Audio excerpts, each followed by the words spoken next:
Bonjour et bienvenue dans ce premier numéro de 3 minutes pour une loi, votre flash juridique mais pratique de GGVie.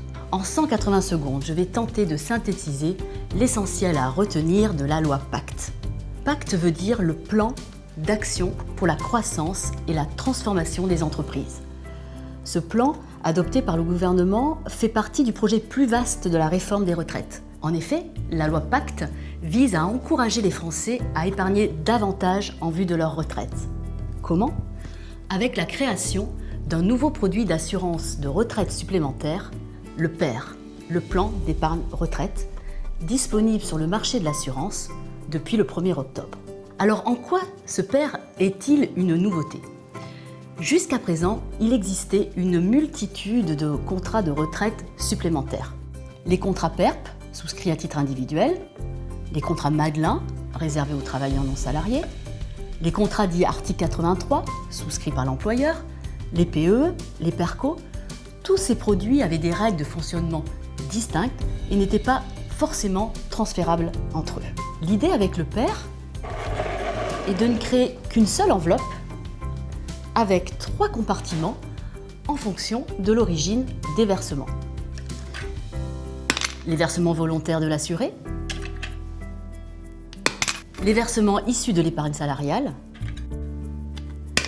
les versements de l'employeur.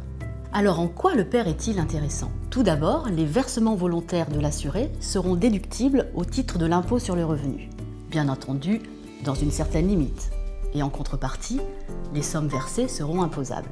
Ensuite, les versements seront investis sur des supports diversifiés.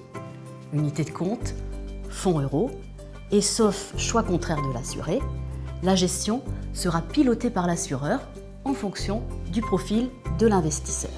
Cette gestion pilotée permettra de revaloriser de façon optimale l'épargne pendant toute la durée de vie du contrat, tout en la sécurisant progressivement à l'approche de la retraite. Et en épargnant sur des unités de compte, c'est l'investissement à long terme des entreprises que l'on favorise. Ensuite, le PER, qui est un produit non rachetable, sera bloqué jusqu'au terme du contrat, sauf en cas d'accident de la vie, tel un licenciement, une invalidité.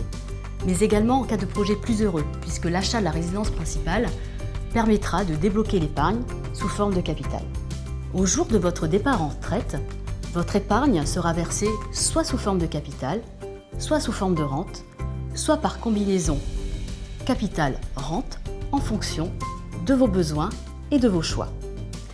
Cette possibilité de sortir en capital est vraiment la nouveauté du produit. En effet, jusqu'à présent, la plupart des contrats de retraite supplémentaires ne se dénouaient qu'en rente. Cette option pour une sortie en capital, si on le veut, devrait donc être le véritable atout de ce nouveau produit. Enfin, le PER peut être souscrit auprès d'un assureur, soit à titre individuel, soit à titre collectif, par l'employeur au profit de ses salariés, et les PER sont transférables entre eux. Avec le PER, c'est une retraite pérenne assurée. À bientôt pour un prochain numéro de 3 minutes pour une loi.